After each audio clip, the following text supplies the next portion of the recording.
The year is 520 CE. A small boat moves through dense fog on the Yellow River. Inside sits a man unlike any China has seen before. He has been traveling for 3 years across the Indian Ocean, through the jungles of Southeast Asia, past bandits and typhoons and the collapse of 3 dynasties. He is 60 years old, possibly older. His robes are the color of dried blood. His eyes, by every account that survives, look like 2 holes cut through the world. His name is Bodhidharma, and he is carrying something that will shatter Chinese civilization, not with an army, not with a policy, but with a single question no one in China has ever been asked. He doesn't know yet that the answer already exists. It has existed for 1,000 years. Written by a man who walked out of a different gate, in a different century, into a different kind of silence. What happens when the unstoppable force meets the immovable object? What happens when the most radical import in Asian intellectual history collides with the deepest root system in Chinese thought? Something new is born, something that has no name yet. Tonight, we're going to watch it happen, in real time. I am Andrew, and this is Daily Tao Wisdom, where we go back to the source. Not the quotes on Instagram, not the self-help repackaging, the actual stories, the actual figures, the actual wisdom, and what it means for your life right now. By the end of this video, you'll understand exactly how Zen Buddhism was born from a collision between 2 of the world's greatest wisdom traditions, and why that collision produced something neither tradition could have created alone. You'll also understand something about your own mind that most people spend their entire lives circling without ever quite landing on. Let's go back. China, in the 5th and 6th centuries CE, is not the China most Westerners picture. It is not unified. It is not serene. It is fracturing. Dynasty after dynasty, collapsing in slow motion, northern barbarian kingdoms pressing down from the steppes, the south holding on through a combination of aristocratic stubbornness and geographic luck. This is the Chinese equivalent of the late Roman Empire, a civilization so vast and so old that it cannot quite believe it is beginning to buckle. Into this world, Buddhism has already arrived. It came from India along the Silk Road, roughly 400 years earlier, and China, practical, philosophical China, is not sure what to do with it. The problem is translation, not the linguistic kind, the conceptual kind. Buddhism arrives with a set of ideas that have no clean Chinese equivalent. Nirvana, sunyata, emptiness in the Buddhist sense. Karma, the 4 noble truths. These concepts come wrapped in Sanskrit, a language utterly foreign to the Chinese ear, built on assumptions about reality that Chinese thinkers find simultaneously fascinating and baffling. Here is what Chinese scholars of the era actually did, and this is where it gets interesting. They borrowed Taoist vocabulary to translate Buddhist ideas. The Buddhist concept of Dharma, the underlying nature of reality, gets translated using the Taoist word Tao. Buddhist sunyata, the emptiness that underlies all form, gets mapped onto the Taoist concept of Wu, the void that makes all creation possible. The Sanskrit nirvana gets rendered in Chinese as Wu Wei, non-action, Taoism's central principle. This is called Geiyi in concept matching, and it is an act of desperate intellectual creativity that creates something nobody planned, a version of Buddhism that is already, from its first moment in China, half Taoist. The 2 traditions are merging before anyone decides they should, and then Bodhidharma steps off the boat.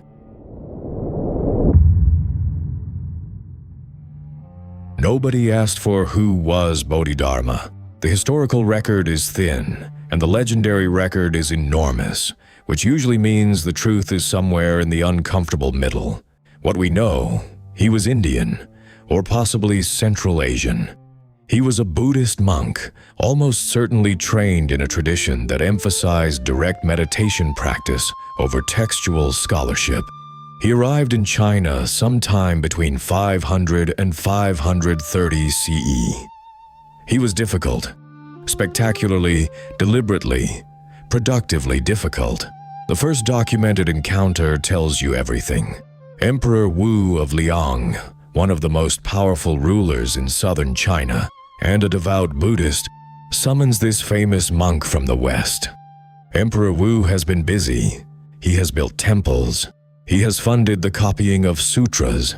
He has fed monks, sponsored ceremonies, bankrolled the Buddhist institution of southern China with imperial resources for decades. He sits before Bodhidharma and asks, with the confidence of a man who already knows the answer, "What merit have I accumulated from all my good works?" Bodhidharma looks at him. The pause in the historical accounts stretches long enough to become uncomfortable. Then, none whatsoever. Emperor Wu blinks. None? Building temples and feeding monks is an act performed by a self that still believes it exists, Bodhidharma says. Or something close to this. The records differ on exact wording. That is not merit. That is transaction. The emperor tries again. Surely there is something. The Dharma, the sacred teaching. What is its most basic truth? Vast emptiness, Bodhidharma says. Nothing holy. Who then is this standing before me? I don't know. Emperor Wu has no idea what to do with this man. He dismisses him. Bodhidharma crosses the Yangtze River, according to legend, on a single reed, which tells you how quickly his followers were already turning this man into a myth, and walks north to a monastery called Shaolin. And there he sits, facing a wall, for 9 years. This is not metaphor. Or it is metaphor, but it is also apparently literal. The man sat in meditation facing a stone wall for 9 years. His legs are said to have fallen off. His arms in some accounts. The wall itself in others absorbed the shadow of his silhouette permanently. What he was doing alone with that wall was the most radical act of philosophical protest in Chinese history. Here's why it mattered. Chinese Buddhism in 520 CE had become an intellectual enterprise. Scholars translated texts. Abbots debated doctrinal fine points. Monks memorized sutras. The entire apparatus of Buddhist practice in China had become essentially a library, a very pious, very expensive, very elaborate library. Bodhidharma sat down and refused to read. He was saying with his body, the truth is not in the text. The text points at something. The something cannot be contained in the pointing. And here is where Taoism enters the room.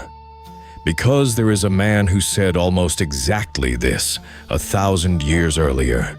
His name was Laozi. And what he said was, the Tao that can be named is not the eternal Tao. The truth that can be explained is not the truth. Bodhidharma didn't need to have read the Tao Te Ching. He may have. But even if he hadn't, he had arrived at the same wall. Literally, two traditions, 1,000 years apart, making contact through stone.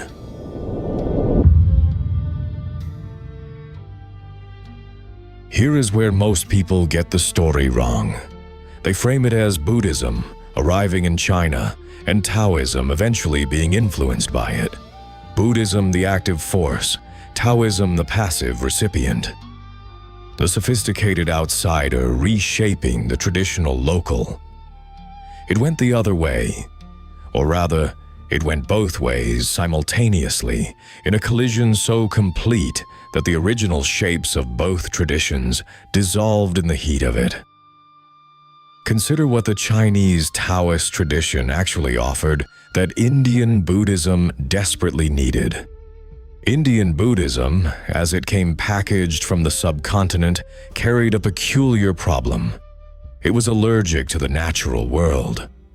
Nirvana, the goal, is characterized partly by escape from the cycle of birth and death, from the material world of form and sensation.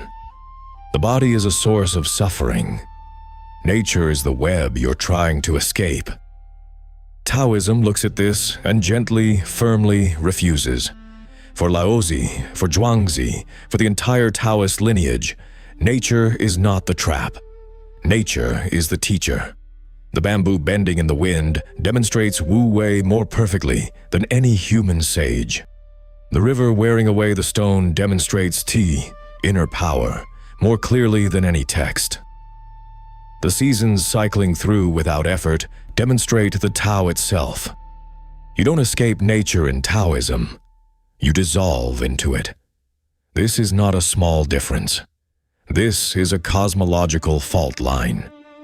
And what happened, slowly over generations, in the monasteries and mountain hermitages of Tang Dynasty China, is that Chinese Buddhist monks began to absorb this Taoist orientation. They moved their practice outdoors. They began to incorporate the natural world as itself a teaching. Poetry about rivers and pine trees became a vehicle for spiritual insight, not an indulgence. The famous Chan, Zen, masters who emerge in the 7th, 8th, and 9th centuries, Huineng, Mazu, Linji, speak in a language that is as much Taoist as Buddhist. Mazu's teaching method involves sudden shouts, unexpected blows, paradoxical questions. This is not Indian Buddhism, this is Zhuangzi. Zhuangzi who said, "The sage does not argue. The sage demonstrates." Zhuangzi who said, "When you are trying to grasp the Tao, you have already missed it." The koan, the unanswerable question at the center of Zen practice, is born from the collision of these two ideas.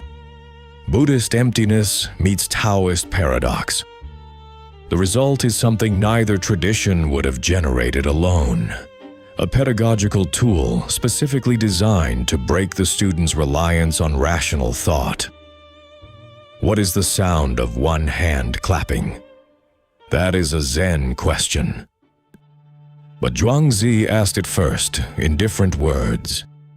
"Can you hear the music of heaven?" he wrote. The music of heaven plays on 10,000 different instruments, and the musician is nobody. One hand, 10,000 instruments, the same wall.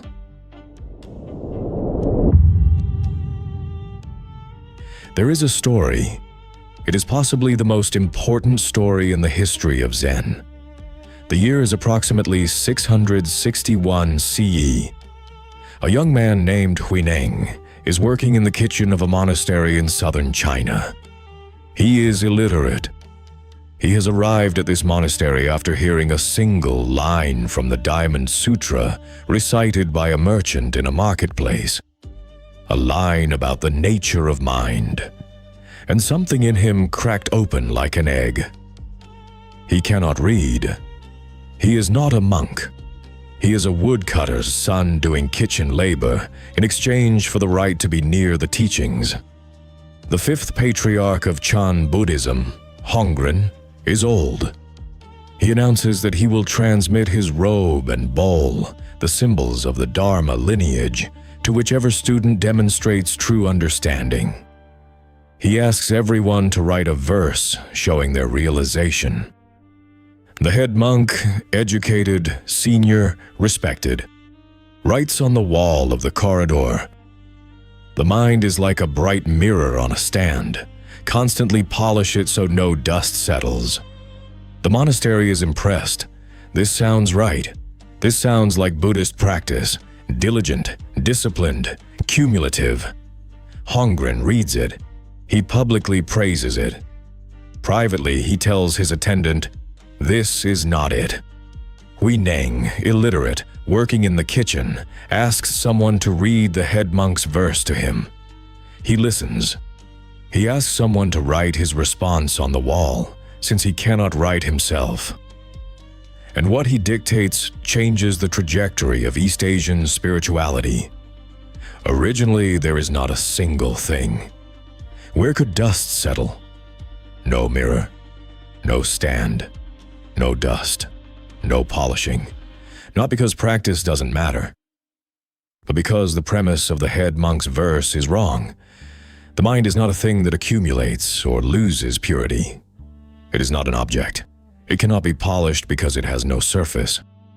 This is Buddhist emptiness, yes, sunyata, the teaching that all phenomena lack inherent existence.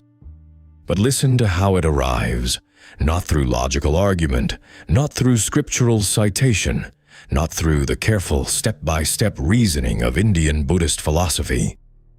It arrives the way Taoist insight arrives in Zhuangzi. Suddenly, directly, through a reversal that makes you laugh and then stops you cold. Zhuangzi dreamed he was a butterfly. He woke up as Zhuangzi. And then he asked, which is real? The man who dreamed he was a butterfly, or the butterfly who is dreaming he is a man? Huineng's verse doesn't answer the question of where the mirror is. It dissolves the mirror. Hongren transmits the robe to Huineng that night, secretly, in the dark, because he knows what is about to happen to this illiterate kitchen worker, and he needs to get him out of the monastery before the educated monks figure out what's occurred. Here's what this moment reveals that most people miss entirely. The thing that makes Zen Zen, the sudden insight, the direct transmission, the refusal of gradual accumulation, is not purely Buddhist. It is the meeting point of Buddhist emptiness and Taoist immediacy. Laozi said, to pursue learning, add something every day. To pursue the Tao, subtract something every day. Huineng didn't need to add. He needed to see there was nothing to add to. The subtraction is Taoist. The recognition that there was never anything to subtract is Buddhist. The meeting of those two movements, in a kitchen on a monastery wall in the dark of the 7th century, is Zen.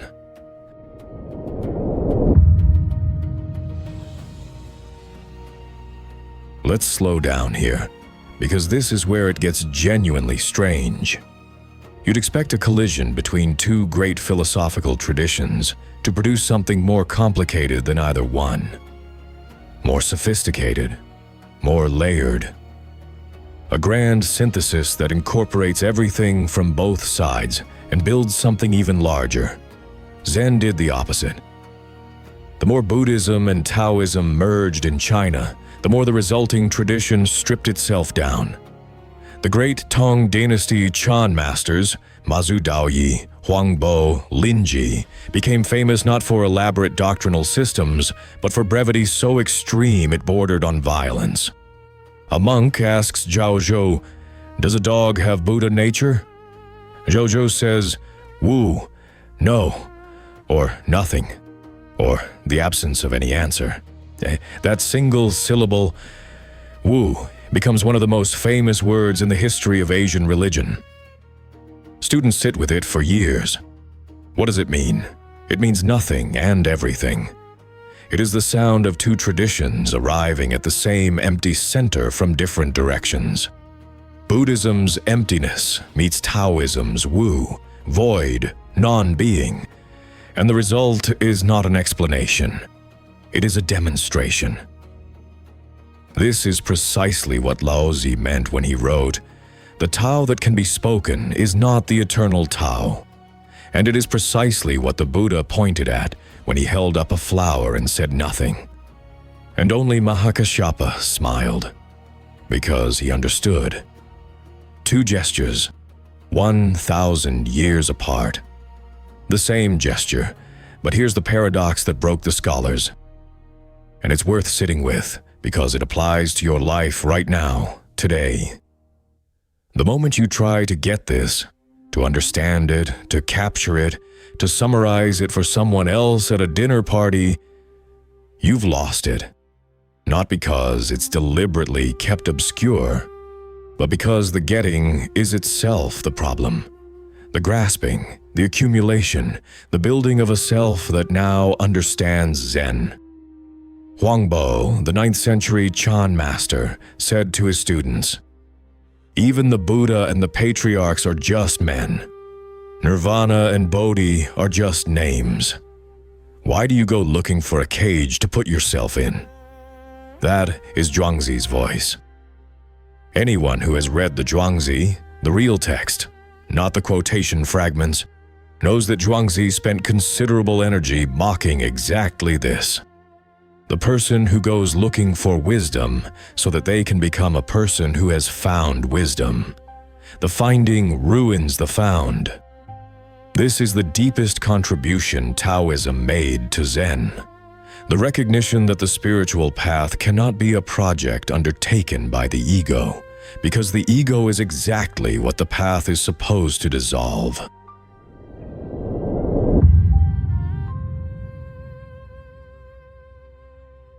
There is a Zen saying.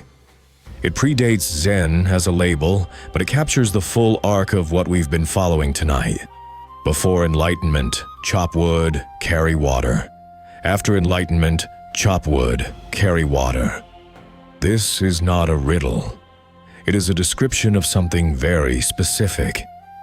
And it is almost pure Taoism. In Taoism, the ideal is not the transcendent sage floating above ordinary life. It is the craftsman so completely absorbed in his work that self-consciousness disappears. Zhuangzi's cook cutting the ox is not doing something spiritual. He is doing something completely.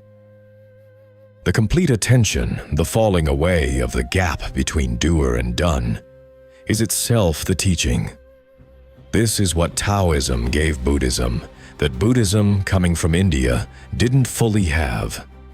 The sanctification of ordinary action. Before the Tao Buddhist synthesis, Chinese Buddhism had a mild tendency, as Indian Buddhism before it, to treat ordinary daily life as the problem. Work, household duties, the business of staying alive. These were the entanglements you were trying to get free of. Taoism said, the kitchen is the monastery, the garden is the meditation hall. The act of sweeping, done with complete attention, done without the sweeper trying to be spiritual, is already the thing you're looking for. Zen embraced this completely. The great Zen monasteries of Tang and Song Dynasty China were not centers of contemplation in the Western monastic sense. They were working communities, chopping wood, carrying water, growing food, and in every act, the same question running underneath. Who is doing this? The answer Zen inherited from Taoism. Nobody in particular, everything in general. The answer it inherited from Buddhism. The one who asks doesn't exist. The answer Zen gave, keep chopping. I know what you're thinking. This is beautiful. Two ancient traditions colliding in Tang Dynasty monasteries, illiterate kitchen workers and impossible one-syllable answers. Bodhidharma staring at walls. And you have a deadline tomorrow, and a difficult conversation this week, and a phone that has been buzzing since you started watching this video. Here's the thing. The collision we've been watching tonight is not a historical curiosity. It is a live diagnosis of the exact problem most people in the modern world are suffering from. Right now, today, without quite being able to name it. The problem is this. We are trying to achieve stillness. We treat meditation like a productivity hack. We schedule mindfulness. We buy courses on presence. We set reminders to be aware. We post about our spiritual journeys. We build, in other words, a self-improvement project around the dissolution of the self. And then we wonder why we don't feel better. This is precisely the error the Chinese Buddhist scholars were making before Bodhidharma arrived. They were building a library about the river instead of sitting next to it. What Zen, born from the collision of Taoism and Buddhism, offers is not a better technique. It offers a different starting position. You are not a person trying to become present. You are presence that has temporarily convinced itself it is a person trying to become present. That gap between those two sentences is where 1,500 years of Sino-Buddhist philosophy lives. But here's what you can actually do with it this week. One subtracts something. Laozi said, to pursue the Tao, subtract every day. This week, subtract one thing you do in the name of self-improvement that is actually in the service of feeling like a person who self-improves. The elaborate morning routine you photograph. The meditation app streak you're maintaining as a metric. The journal entry you write for the imaginary reader. Drop one, just one. See what's underneath. 2. Find your kitchen. Huineng didn't have a meditation cushion. He had a mortar and pestle. He had grain to hull and water to carry. What is your mortar and pestle? Not what should it be. What is it? The actual task that, when you are fully inside it, you stop being someone with problems for a few minutes. More of that. Not as a strategy, just because that's where you are when you're actually home. 3. Hold the unanswerable question. Ask it once, briefly, without pressure. Who is the one reading these words right now? Don't answer it. Don't think about answering it. Hold it for one breath, like holding a stone in an open palm. Then put it down. Let the question do its work without you managing it. I tried the first of these 3 things during a particularly chaotic period a few years ago. I dropped the journaling practice I'd maintained for 4 years because I noticed honestly that it had become performance rather than inquiry. The first week without it felt like losing a limb. The second week felt like setting down a suitcase I'd forgotten I was carrying. That's not enlightenment. It's barely even the beginning. But it's something. And something, Taoism has always known this. Something done completely is worth more than everything done halfway. If this story is landing, this collision of 2 traditions, and what it means for how you actually live, hit subscribe. We go deep on these forgotten moments every week. And drop a comment, which is harder for you. The Buddhist instruction to let go of the self, or the Taoist instruction to trust what's natural. Because I've watched this question divide people cleanly down the middle, and I'm genuinely curious which side you fall on. Let's go back to that boat on the Yellow River. 520 CE dense fog. An old man with eyes like holes in the world, carrying something he cannot name. We know now what he was carrying. Not just a teaching, but half of a question. The half that asks, what is the nature of mind? Buddhism's half. The Indian lineage. The tradition of rigorous examination. And somewhere in those monasteries, on those mountain walls, in those kitchens, a 1,000-year-old tradition was already holding the other half. The Taoist half. The half that asks, who is doing the examining? When those 2 halves met, really met, not just in translated texts, but in the lived practice of actual human beings trying to figure out how to be alive. Something happened that neither tradition predicted and both traditions needed. Not a compromise, not a synthesis, not Buddhism plus Taoism. Something that doesn't fit inside either category. Something that still doesn't have a clean explanation, which is probably the point. Which is almost certainly the point. The question Bodhidharma left, staring at his wall, legs falling off or not, was not which tradition is right. It was not how do we combine the best of each. It was the same question the wall always asks. What do you see when there is nothing left to look at? I'll leave you with that. This week, one subtraction, one kitchen, one unanswerable question held briefly in an open palm. The water doesn't ask where it's going. Next week, we follow one of the most dangerous men in Tang Dynasty China. A Zen master who got so radical that his own students tried to stop him. And what he said when they did might completely change how you think about authority, tradition, and what it means to actually be free. Stay curious. Stay still. This is Daily Tao Wisdom. The rest is yours.